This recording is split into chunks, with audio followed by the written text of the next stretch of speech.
Hello, welcome to U.S. Immigration Updates. If we are to advance liberty and justice, we need to secure our border and fix the immigration system.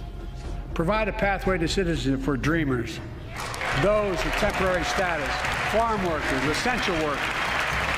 Revise our laws so businesses have workers they need and families don't wait decades to reunite. It's not only the right thing to do, it's economically smart thing to do. That's why the immigration reform is supported by everyone from labor unions to religious leaders to the U.S. Chamber of Commerce. Let's get it done once and for all.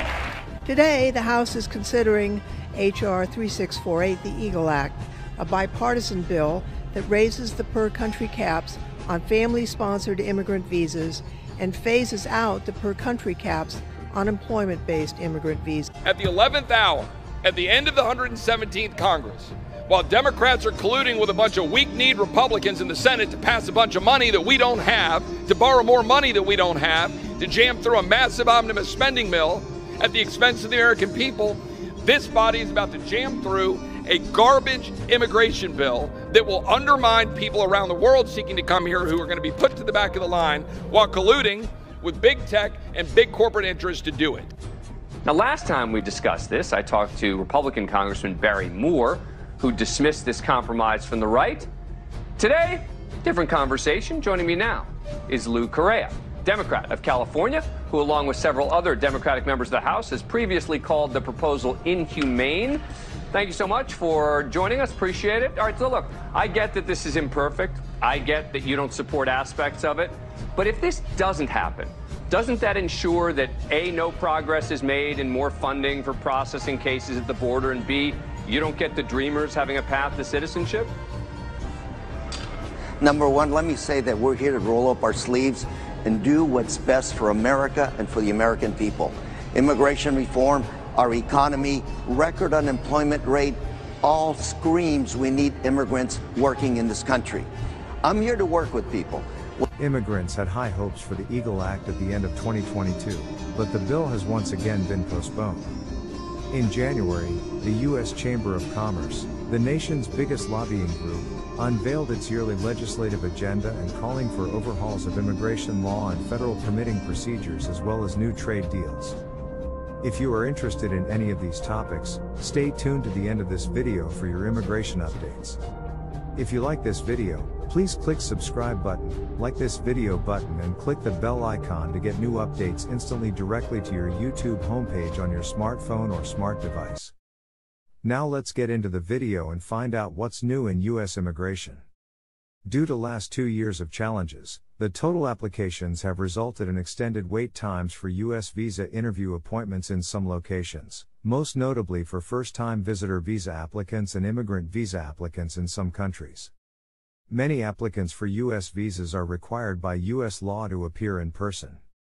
However, local pandemic-era restrictions on public places like our overseas consular sections curbed our ability to see visa applicants. Now that most countries have lifted restrictions, 96% of our embassies and consulates can provide routine visa services. Amid friction with some House Republican leaders over its endorsements of some Democratic candidates, the K Street Group's executives urged the divided Congress, and the Biden administration, to work across the political aisle and to avoid brinkmanship over raising the debt limit. We're locked in this cycle of hyperpartisanship and political power swings, Suzanne P. Clark, the group's president and CEO, said in an annual State of American Business address that was held online. Both political parties promise they'll do the big, hard things when they gain full control, and can do it their way, without the give and take that comes from working across the aisle. The other party promises to undo those things when they get a majority in Congress, which often turns out to be the very next election, she added. That political backdrop, Clark said, turns into constant uncertainty for U.S. companies. She added that current immigration policies, and the U.S.-Mexico border situation, also are not helping businesses. When a border crisis allows millions to cross illegally into this country, but we can't get visas processed for engineers and nurses that businesses are desperate to hire and communities need, government isn't working, she said.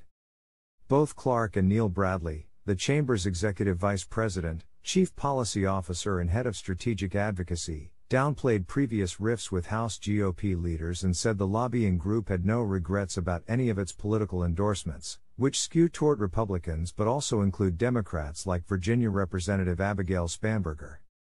"No, there's no buyer's remorse about our endorsements this cycle," Bradley said during a news conference Thursday after Clark's speech. "The reality is that nothing is going to get done in Washington, unless you're able to work with both sides of the aisle. Our threshold's really simple: do you support business? And if you support business, and you're willing to work with business, then we're willing to work with you. And so we have zero regrets about the people we support." House GOP sources, including members of Congress, and other people familiar with the chamber privately say the relationship between the chamber and the House Republican majority remains strained. The tensions are rooted in issues such as the chamber's endorsements of a slate of Democrats in the 2020 elections, as well as corporate America's support for an immigration overhaul and its embrace of environmental, social and governance policies. The chamber routinely spends the most on federal lobbying as reported to Congress. Though that top dollar spending continued in 2022, total revenue for the chamber declined in 2021, according to the group's tax filing, to $204 million from $230 million the prior year. Some House Republican leadership aides said publicly last year that they would hold meetings with chamber officials. During the news conference, a reporter asked Clark when was the last time she'd spoken with or had a meeting with Speaker Kevin McCarthy or someone else from House Republican leadership. "I am sure that we are in touch with every office you are thinking about on a weekly basis," Clark said. "I can't think of one that we're not. And so I can keep saying that, and everybody can keep asking this question. And I will say again, what I said on TV this morning, which is we have a great Speaker of the House. He is going to be powerful. He's going to get a lot done," she said, "and we're going to be there to support him on permitting reform, on border security and immigration reform, on real oversight on some of this government regulation, overregulation, on energy production." That's all we have for you in this bulletin. I hope you found this video useful. We will post new videos when there are more updates. The U.S. Immigration Update channel provides all necessary visa information and procedures for your U.S. immigration journey. It is important to understand the United States immigration processing steps, visa application requirements, processing times, forms, fees and more. We will continue to provide all information about U.S. visitor visas such as B1 and B2, work visas such as L1A, L1B, H1B, student visas, green cards, immigrant visas, EB1, EB2, EB-3, EB4, EB5 and family immigrant visas. Thank you for visiting us today and see you in the next video. If you haven't subscribed to our channel, please subscribe to our channel for more U.S. Immigration Update videos.